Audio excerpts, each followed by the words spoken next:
Hello and welcome to Series 2 of the Training for Influence podcast. Our aim is to help you deliver the best training possible. We'll be exploring how to make the most of every single second in a training session and how to deliver training so that it has added influence. You'll be hearing from me, Tammy Banks, and I'll be chatting with Training for Influence graduates, facilitators and experts who can speak to each of the steps. Expert, tailored, engaging and values-led. We hope you find these podcasts really beneficial. It's my great pleasure to welcome Mike Wigglesworth to the podcast today. Mike's going to be talking to me about tailored, the second step in the Training for Influence methodology. Welcome, Mike. Morning, Tammy. Morning. Thank you so much for being here and for bearing with the technical difficulties as well. It's a pleasure. Would you mind, Mike, just telling our listeners a little bit about yourself, your past history and your current activities? Yeah, work-wise, I was a solicitor for over 30 years. I'm now a retired solicitor or non-practicing solicitor, just to make that clear. For most of that time, almost 27 years, I worked for the Crown Prosecution Service in a variety of roles. So I started off appearing in the Magistrates' Courts, doing all sorts of work there. Then later got a qualification so I could appear in the Crown Court. I then went and spent a few years working in our HQ, our policy department, and I had the lead for vulnerable and intimidated witnesses, which was really good, really interesting period of my life. I then left that and returned to area and headed up a Crown advocacy unit. So I was a manager then, mostly. So I did that for about 10 odd years. And then I finished off in a RASO unit, a manager there, which is a rape and serious sexual offences unit, which each CPS area has. And I was a manager in that for about 18 months or so. And that was my last job there. Oh, wow. So you've had a really quite varied and eclectic career, but all connected to justice and supporting vulnerable people. Yeah, I have really, overall. Fantastic. And now you're starting to deliver training and to share your expertise, aren't you? Yeah, what I didn't mention there was throughout my time at CPS, I always delivered training. I always had an interest in that. So I started off training on child abuse prosecutions and I started training on achieving best evidence, which was the overall government policy and programme that came at the end of the last century for the Youth Justice and Criminal Evidence Act 1999 and implementing special measures for vulnerable and intimidated witnesses. So I did training for that around the country. Such exotic places as Norwich and all over the place, which I loved doing that as well. So when I finished full-time work, I decided, one, I did not want to be employed anymore by anybody. That was new rule number one. The other one was that I wanted to do various things. I wanted to do various volunteering roles, which I am doing, but I also wanted to do some work roles as well. So I'm doing a bit of question setting for examinations, which can be quite fun in a strange way, and some training with training that I'm really enjoying. And I might hopefully in the new year do a bit of lecturing to students, but I'm just waiting to hear about that. Oh, fantastic. What will you be lecturing on? Criminal law. The bread and butter. Yeah. Actually, your training post-retirement is centering very much on everything that you experienced during your working life then. Yeah, a lot of it is. When I first came on board with TAY, when I first saw it and I first went to the online get-togethers and training, for quite a few weeks I thought, I'm not sure if I've got the right skill sets or experience for this, but I just took it a step at a time. I knew there were some former police officers amongst the recruits as well, which was sort of a good sign. But I think it was after I'd observed the safeguarding awareness, I thought, yeah, I can see myself presenting this training with my own examples and my own background, which is different from the person who presented the training who I was watching. In fact, there was a couple of trainers, very different backgrounds to me. But I learnt a lot from listening to them, their experiences and their examples, which was great.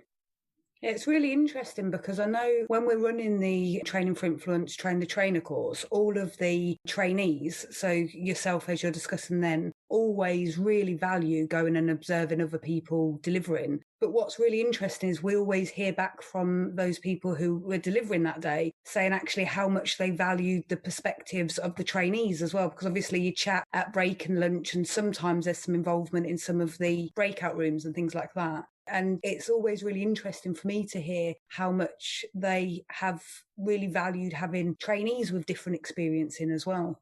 Yeah, I mean, it's great. I mean, there's always pros and cons of training on your own or training with somebody else. But the good thing about training with somebody else or observing somebody else is it gives you a bit of thinking time, both for you and the person who's the lead on the training. And I've said to a few when we've been preparing for it, if I've been co-facilitating, and we've come to a certain bit on the training, I've said, we can ping and pong on this. I've always described it as a tag team. Yeah.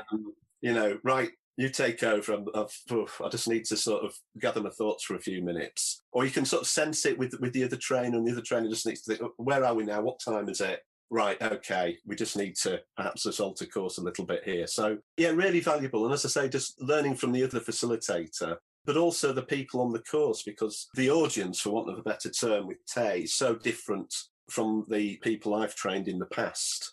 So, people who work in prisons, people who work in drug rehabilitation. I find that really interesting to hear what they've got to say. Yeah, absolutely. I do too. I really enjoy the sessions for exactly that reason, because there's always something for us to learn as facilitators, and things are changing rapidly. And so it helps me to feel connected to some of those changes as well, which I think is always useful in this line of work, isn't it? Yeah, and especially for me, who's at the front line. I could just switch on the computer at work and have the internal computer system. And they were really, really good at keeping us updated with things. So now on my own, it's that much more challenging to keep up to date with things. Yeah, absolutely. So when you were going through the Training for Influence course, I can see without too much of a stretch of my mind that you've got the operational expert part down and under your belt, really, 30 plus years of working within the criminal sector and then with vulnerable people. So I can see without a doubt the interconnectivity, and some of the things that we talk about, particularly on the operational expert part, is about being able to have those stories, to bring things alive, to make those emotional connections with your delegates. And I have no doubt whatsoever from our discussions and obviously getting to know you over the course that is something that you do, and you do really well because of that connected experience. But today we're talking specifically about the next step, which is the tailored step. And that's the difference really between having a standard course that can be rolled out to anybody and then taking that course and making it really specifically related to the delegates in the room or the objective that you're hoping to help the delegates to achieve. Talk me through kind of your perspectives of that step in the methodology and why it's important. Yeah, I think the tailored part of it really struck several chords with me when we covered that, and when I've read that part of your book, refresh my memory on that. From my perspective, my history, when other people on the course are saying, I've been a trainer for a while, that's my work, that's how I pay the bills. I've been called in at the last minute the night before to deliver training on a topic I'm not really that au fait with. And I was going, really? But my background was, and this is where it chimed in, was that the training I delivered, it had to be tailored.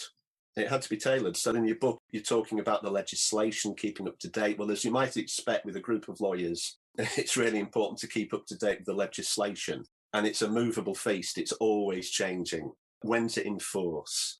Which bits apply to us? Where's the guidance? So when you're talking the steps of the legislation, and then there might be some government guidance, and then your organisation might have some guidance on it. Well, that's exactly how we worked.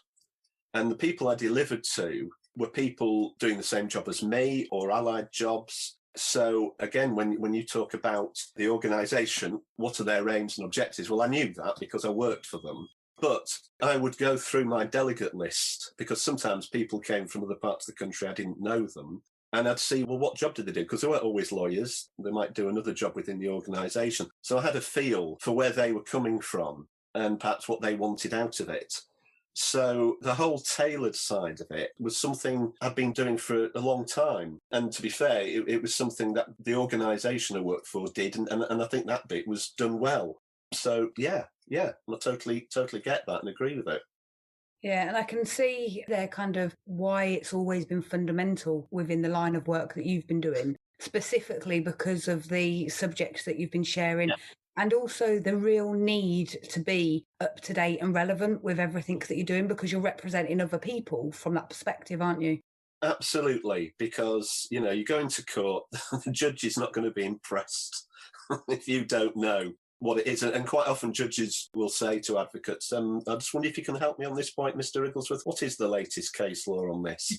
And you think, well, you're the judge. Don't you know? But you can't say that. And sometimes you don't always have the answer. And you say, and if Your Honour would just give me a few moments, I will look that up.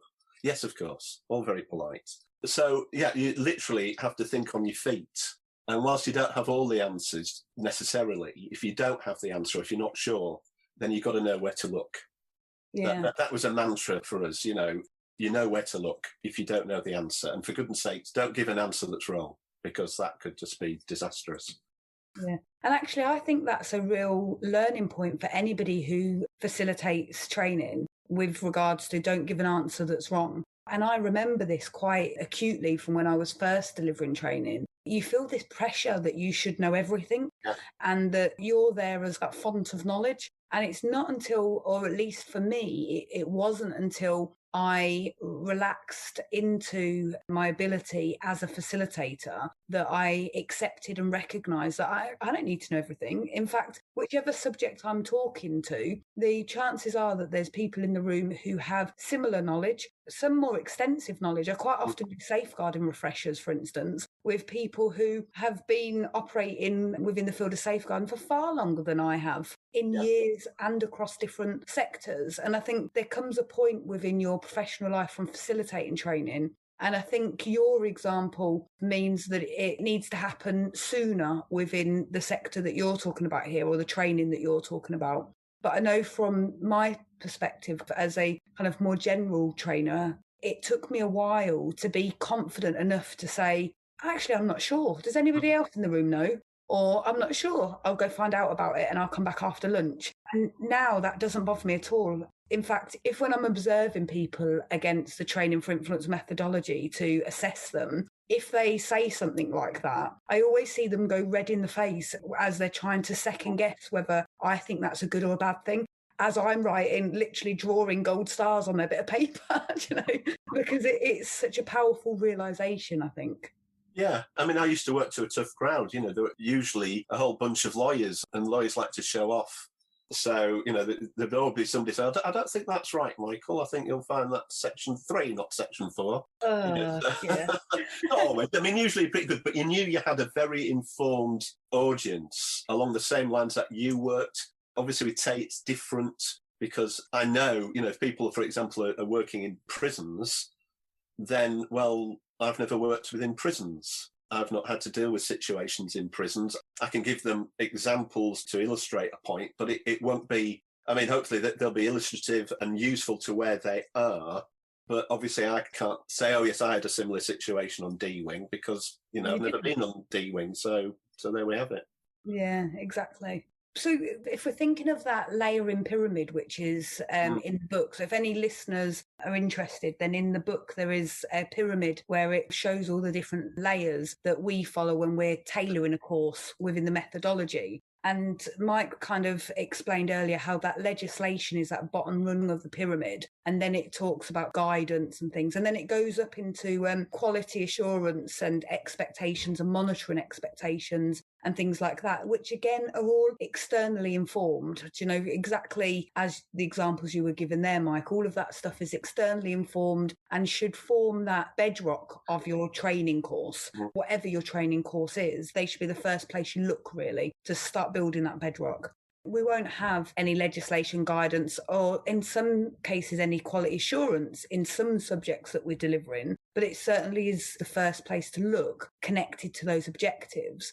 But then we go very much into the personal tailoring, don't we? Kind of the consideration specifically of the organisation, the customer group and the delegates in the room.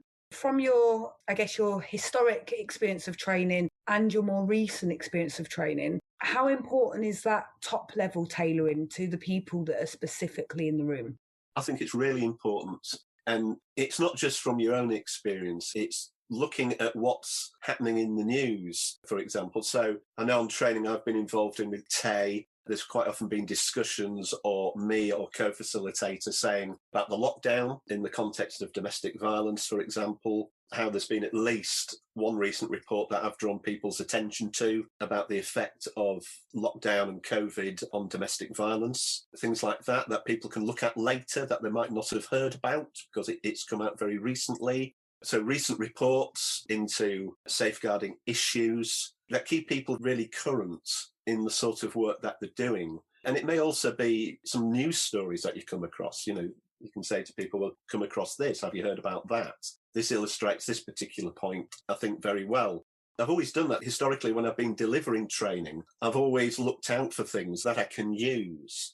So one example I did when I was delivering training a long time ago on vulnerable and intimidated witnesses on what we call special measures in court. So things like pre-recorded examination in chief, for example, for children, that sort of thing. I was making the point, well, that isn't the whole picture. That's a way of getting the evidence into court that might not be able to be put before a tribunal otherwise. But what about the person? And this is where we've got I keep saying vulnerable witnesses. I know I shouldn't be saying that. Adults at risk or children at risk is a far better term. But I was saying, what about the witness? What about how rounded they are? What do you know about them as they're going to court? How are they being prepared for going to court? Because if they bowl up at a big, impressive court building, especially a Crown Court, and they've never been in there before, whoa, they might not go in. I remember once we were meant to have a trial in the magistrate's court, and the witness bowled up, and the court was on the first floor with a big flight of stairs. It's like a 2-decker porter cabin. The witness was a wheelchair user, and there was no lift. Oh. So that was a long time ago, and the police now have witness care units, and they should cover these sorts of things. But the other example I used was a long time ago, a lady who came to the church I went to. She had 2 children. The older son had Down syndrome. The younger son was autistic. And she drew up like pen portraits of both the children, saying the dietary needs, what the basic things they could understand, what they couldn't understand. And it was brilliant. And I used that with her permission in the training. Because the son who had Down syndrome, when I first met him, I sort of went, oh, hello, I'm Mike, how are you? Because everybody I'd ever met before with Down syndrome could verbalise, they could speak. But this young man couldn't speak. So I just totally not understood the way he communicated. But one thing I said, he was gluten intolerant. So I said, imagine if he was a witness going to court and a very kindly usher offers him a biscuit, which isn't gluten-free, obviously. What's going to happen?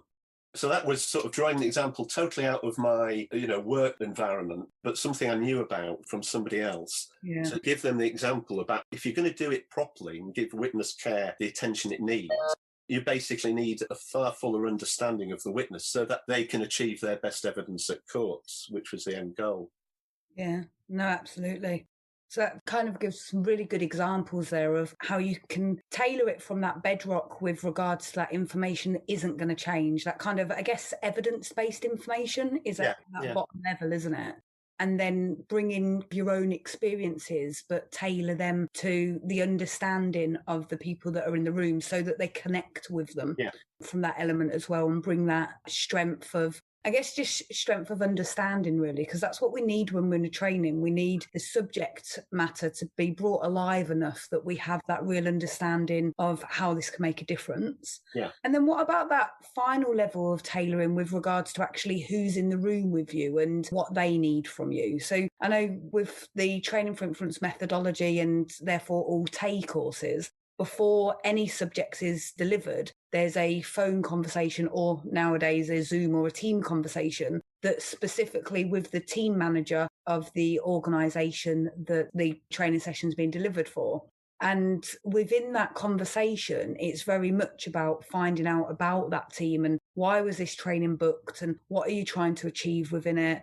What's the team like at the moment? Where is their emotional resilience? How are they managing? How are they coping? What skills do they have? Are there any techniques you want us to focus on, etc.? Drilling it right down to that team within the context of what's working for them, within the context of their organisation, and then always within the context of customers with complex needs. Where do you sit with regards to kind of that level of tailoring? I think that's really important. I mean, I suppose that tailoring, what we've discussed up to now, I've been very much on board with. I felt, well, that's basically how I've understood and delivered my training.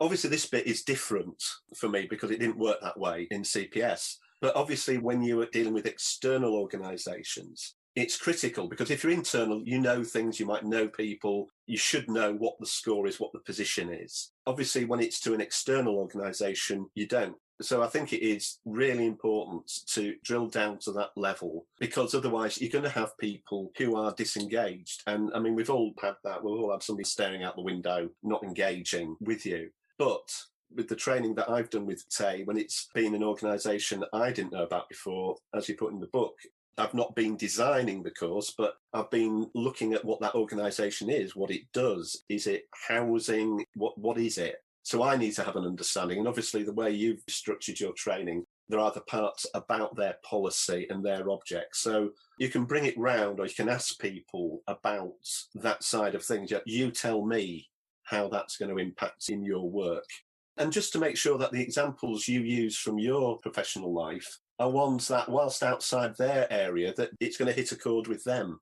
You're going to get those nods. You're going to get that feedback saying, which I have had, you know, Mike's sort of knowledge of the criminal justice system has been really valuable in what I do. So that's when you know you're hitting it right. But you can't do that unless you put that homework in. Yeah, absolutely. And it's interesting because people assume that homework takes ages, but it really doesn't in my experience, particularly once you get a little bit more confident with it. If you have a course already, so if we use one of our equality and diversity, for instance, is quite an obvious and simple one to use. So we have a standard equality and diversity and inclusion course, but actually we've got facilitators delivering it at the moment to 3 different organisations at the same time. And that course is presented so differently to all 3 of those organisations, specifically because of the need of the organisations, the complexity within the organisations. And then one of the organisations has some recent grievances around a couple of the protective factors. And so actually for each of those organisations, although the same underpinning level of information is there, how that is then drawn upon, displayed and shared and brought alive is really quite significantly different because of the conversations that we've had with their team managers about why are you booking this course? Yeah. I can identify with that actually because towards the end of my time with CPS, I delivered training which was nationally based training. I had an input into how it had been constructed, but I had to deliver that, and that was mainly to lawyers. But the police, one of the police forces we worked with, wanted some training. So with the lawyers, it was a day. With the police, I did a few half-day sessions because of the time that they had to give. And obviously, I had to tailor it. One, I had to make it shorter, but I also had to make it relevant to the police. They didn't need to know all the things that the lawyers needed to know. Yeah. And some of it, going back to the pyramid, was checking things. So when you're talking about guidance, I was holding up a booklet, which was specifically for the police on this topic, saying, we've all got this, haven't we? Hands up if you've seen this before. Very few hands were going up, and I just had to be careful. I didn't go, oh, my word, bury my head in that. And because this guidance was not new, and I considered it, well, anybody would consider it really important. So it was partially the tailoring. It was also the checking that people had the guidance, that they knew the guidance. And that they understood it in a way that would be usable for them. Yeah. We can all learn information by rote, but actually that doesn't make it applicable. And I think equality and diversity and inclusion is a perfect one about that, because people will say, well, we can just do e-learning on it. And it's like, no, that's not the same. We did a lot of e-learning, and I always thought e-learning has a place and it can set a foundation. And as I said, the last course I delivered, you had to do the e-learning and complete it, but then you had to go on the face-to-face training. It was meshing the two together. So hopefully it had a level playing field before you went into the classroom. Yeah, well, interestingly, we're working with an organisation now where we've delivered a few hundred Mental Capacity Act training courses for them. And we're just converting it from January so that their team members will be undertaking Mental Capacity Act e-learning first, which is going to be about the legislation and the 5 principles. And then when they come to us for that 3-hour session, it's going to be very much discursive about how they apply to their customers. Their customers are primarily people experiencing mental health difficulties and substance misuse. And so mental capacity, the fluidity of it, and really understanding kind of that best interests element is really key. And you can only do that from discussion and from case examples and such like. And that's always been a really core part of the course, but it's always been the last hour. And the feedback has strongly suggested that that's what they value most.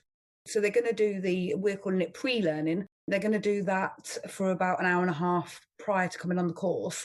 We'll still cover, obviously, the legislation and the principles, but from a different perspective, from an activity-based perspective, and then go straight into that discussion and be able to have deeper level of discussion. And so I think it's difficult, isn't it? Because I've always said, I really don't like e-learning, but it's e-learning in isolation.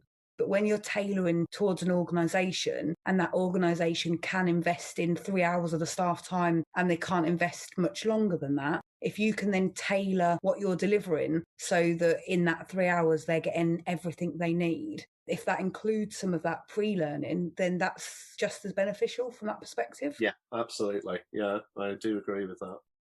So, Mike, has there been any times where you've attended training where it's been clearly not tailored to you as an individual when you've been on the session? I don't think there has, actually. I mean, before I joined CPS, I would go on courses, so I'd specifically look at courses I wanted to go on. So, they should sort of meet the needs I want. They're so long ago, I can't remember now whether I thought they were good or bad. And then within the organisation, some of it you had to go on, and other parts you could go on it. And as I say, because I think they followed some of the principles that you espouse, you did keep that attention. I'm not saying that there weren't some boring bits or, you just post lunch and you're sort of just in that sort of 2 o'clock bit dozy haze, or the room's a bit warm or whatever it is. But the training was always delivered by people who were experts, and it did have to be tailored because of the nature of the job, if you see what I mean. So I think I've been fortunate overall with the training I've received. Yeah, and I guess because you were in such a specialist role, that actually by default, anybody coming to deliver to you would have had to have tailored the information. Yeah. I mean, obviously people can, some are better presenters or facilitators than others, but at its best, you can't beat it. I remember going on a homicide course, not how to do it, but how to prosecute homicides. And it was over Halloween. I think it was in Scarborough. And it was all very sort of misty and wintry and everything. And you had these 2 older prosecutors who prosecuted so many homicides in their life that they just made it so compelling and, dare I say, entertaining, during the time we were there. And I think that was a couple of days back in the day, when you could go on a training course for 2 or 3 days. Yeah, and they're the days that I long for slightly. Because I do think, like I talk about training for influence as a creative solution for exactly that reason, because actually we would ship people off for specialist training, particularly in emotional resilience and delivering from a trauma-informed perspective and valuing people and things like that. I think that they're really fundamental for everybody who's working on the front line. And yet we don't have that opportunity really to be trained in those elements, which is why we kind of sneak them into all of our training for exactly that reason. And I should say that, I mean, that's a really good thing to have in. That's something we didn't have in our training at all. It was all about the subject matter. So I think the way that you weave it into all the different training, no matter what the training is really important, and it's not to be rushed. You've got to make sure that you cover that properly towards the end of the training day.